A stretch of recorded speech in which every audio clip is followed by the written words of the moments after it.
warahmatullahi wabarakatuh. Saya wawancara dengan narasumber yang saya langsung aja ke poinnya. Baik Kak, yang pertama adalah bisa dulu ceritain dulu profil singkat kakak, kayak misalnya usia, prodi, semester berapa, dan kegiatan utama di luar kampus saat ini. Nah, kalau untuk usia sih masih tergolong muda ya, masih 20 tahun. Nah, terus dari prodi Ilmu Al-Quran dan Tafsir, salah satu prodi baru juga di Fakultas Usuluddin Adab dan Dakwah Universitas Islam Negeri Juraisiwo Lampung. Lalu kegiatan utama.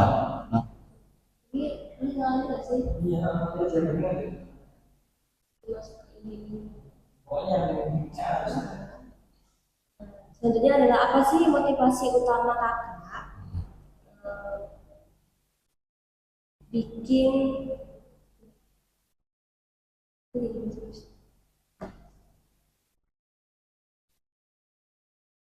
pagetnya apa cek? Pagetnya apa? Enggak. Bagian menjadi mahasiswa sih. Kamu yang bikin kamu pengen ya sih? Masalah. Selanjutnya itu apa sih motivasi kakak yang bikin kakak itu pengen jadi mahasiswa prestasi di kampus ini? Bisa ceritakan satu momen atau kejadian yang paling mendorong kakak? Nah, untuk motivasi sendiri itu yang terutama ya jelas karena orang tua, ingin membahagiakan orang tua, lalu keinginan untuk menjadi pribadi yang lebih baik dari sebelumnya lah. Untuk sehari-harian atau minggu-minggu biasanya itu mengatur waktu bagaimana, yang waktu untuk kuliah, untuk belajar, berorganisasi, dan kegiatan lainnya. Karena kan ini masih di Mahat kan? Ya, di asrama. Bisa kasih contoh nih konkretnya cara kakak itu bagi waktunya. Ya. Nah, untuk membagi waktu ya, poin pentingnya itu yang penting jangan sampai menunda. Semisal ada tugas dari kampus, itu sebisa mungkin langsung diselesaikan. Jangan lama-lama lah. Jangan sampai menunggu tertambahnya tugas, misal dari tugas Mahat.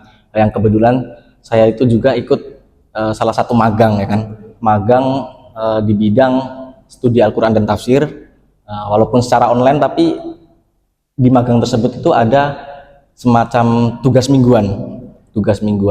Nah, jadi kalau menurut saya pribadi ya, semisal ada tugas itu saya langsung sedikit demi sedikit itu saya cicil ya, agar tidak terlalu menumpuk lah. Di Mahat juga karena banyak kegiatan, banyak hafalan, banyak tugas, itu juga sebisa mungkin saya cicil.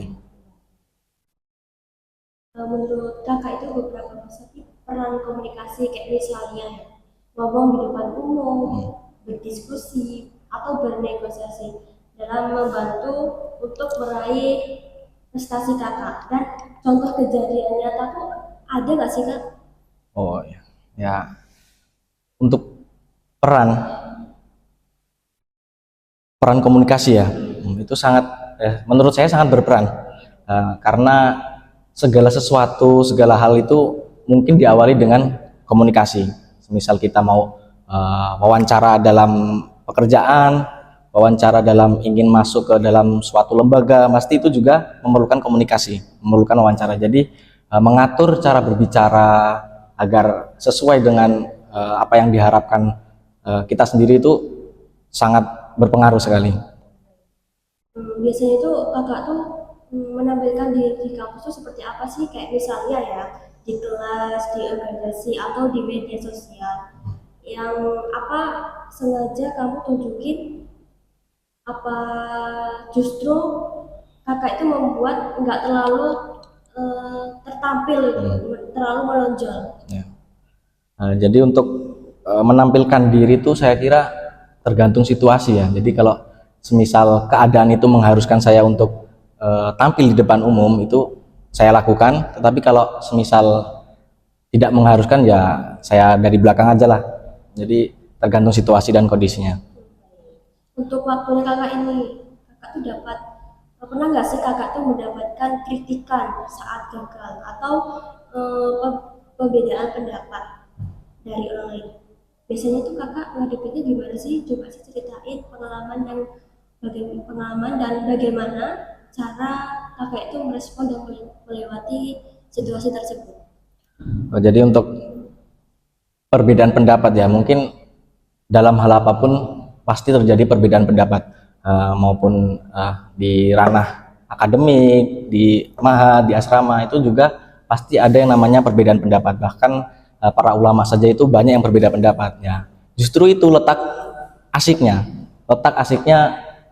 dunia ini karena ada perbedaan. Jadi kalau semisal tidak ada perbedaan itu saya kira terlalu monoton, membosankan ya kan.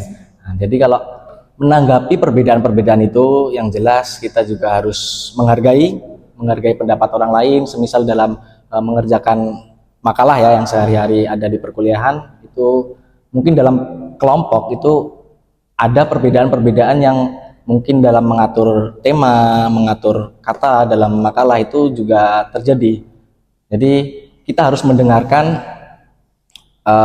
pendapat orang lain, lalu mengambil jalan tengahnya, baiknya gimana secara musyawarah. Yang selanjutnya adalah ada nggak sih kak orang atau faktor di luar ya yang paling berpengaruh buat perkembangan kakak nih sampai jadi mahasiswa prestasi ya kak? Misalnya ya dosen, teman, keluarga yang itu sangat berpengaruh untuk diri kakak saat ini. Nah, kalau untuk peran seseorang itu saya kira sangat banyak sekali, terutama di teman, di dosen, serta keluarga. Yang jelas kalau di ranah keluarga itu orang tua itu selalu mendukung lah, selalu mensupport saya supaya jangan mudah menyerah. Lalu di ranah dosen juga ada kaprodi saya, kaprodi Bu Kois Azizah, yang beliau itu sangat perhatian sekali dengan para anak didiknya, para mahasiswanya. Semisal beliau itu ada informasi tentang ada nih kegiatan ini. Nah, jadi beliau itu mengajak dengan cara halus kepada mahasiswanya kayak, ayo ikut iki buat pengalaman. Nah, nggak masalah kalau nggak menang, nggak masalah kalau nggak diterima, yang penting pengalamannya doang. Nah, jadi saya menganggap Bu Kois itu memang orang yang sangat berjasa bagi saya sehingga bisa seberani ini ya, nekat. Nah, lalu di ranah teman juga saya kira di teman-teman IAT ini sangat berpengaruh ya, saling support. Nah, lalu yang membuat saya semangat itu taulah Muhammad Abdul Aziz. Nah, dia itu kayak gimana ya? Dia itu seorang mahasiswa tapi tidak kelihatan bukan mahasiswa. Jadi kayak ilmunya itu lebih tinggi di atas kita. Jadi saya melihat pertama dia itu seorang yang aktif, tahu segala hal ya, karena pengalaman dia mungkin sudah menempuh pendidikan di Timur Tengah, lalu pulang lagi ke sini dan mengulangi dari semester 1 prodi baru. Jadi saya itu banyak mengambil contoh dari Abdul Aziz ini, Mas Aziz ini. Jadi ya Mas Aziz ini yang saya jadikan patokan. Prinsip saya itu saya harus bisa menyamai Aziz ini. Prinsip saya seperti itu. Biasa banget ya kak ya. Ya. Sejak kakak itu mulai mengejar prestasi sampai sekarang tuh kakak tuh merasa ada perubahan nggak sih kayak dari sikap, kebiasaan dan cara berkomunikasi. Dan perubahannya itu apa aja? Dan kakak itu apa sih penyebabnya? Kalau untuk perubahan, saya kira sangat besar sekali ya perubahan. Jadi kayak setelah melakukan suatu kegiatan itu kita itu jadi lebih tenang dalam menghadapi segala sesuatu ya. Jadi tidak terlalu buru-buru, tidak terlalu ceroboh kayak dulu sebelum masuk perkuliahan ya. Saya tuh pokoknya kalau bahasa Jawanya itu bras-bras lah. Jadi tanpa pikir-pikir pokoknya selesai. Tapi sekarang lebih hati-hati, lebih memikirkan bagaimana kedepannya, lebih baiknya gimana. seperti itu. Itu biasanya pakai media sosial atau platform di digital buat dukungan kegiatan akademik atau buat pengembangan diri kakak. Pernah nggak sih kakak tuh sengaja atur atau sesuaikan citra diri kakak di online demi tujuan tertentu? Kalau untuk peran media sosial sendiri ya saya kira sangat penting ya, terutama dalam mencari informasi-informasi seputar prodi saya, Ilmu Al-Quran dan Tafsir ya, karena sulit dipungkiri juga bahwasanya zaman sekarang itu semua berbasis teknologi ya, semua bisa diakses dengan teknologi. Jadi sebisa mungkin saya harus bisa memanfaatkan tersebut. Pernah nggak kakak itu merasa tertekan karena ekspektasi kakak itu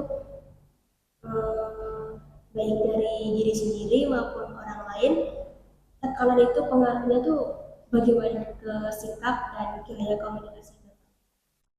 Untuk tekanan itu semua hal kayaknya harus ada tekanan ya. Jadi tekanan yang membuat kita itu terkadang pusing. Jadi saya kira justru tekanan itu yang membuat kita itu bisa naik ke jenjang berikutnya. Jadi kayak semisal kita itu pusing melakukan suatu kegiatan misalnya ataupun mengerjakan tugas, percayalah ya, saya percaya bahwa pusing itu membengkakkan otak saya agar kapasitasnya lebih lebar lagi, lebih besar lagi. Jadi jangan, kalau pusing itu jangan malah males, tapi paksakan. Ya yang penting ya harus disertai dengan doa lah, biar tidak stres juga kan.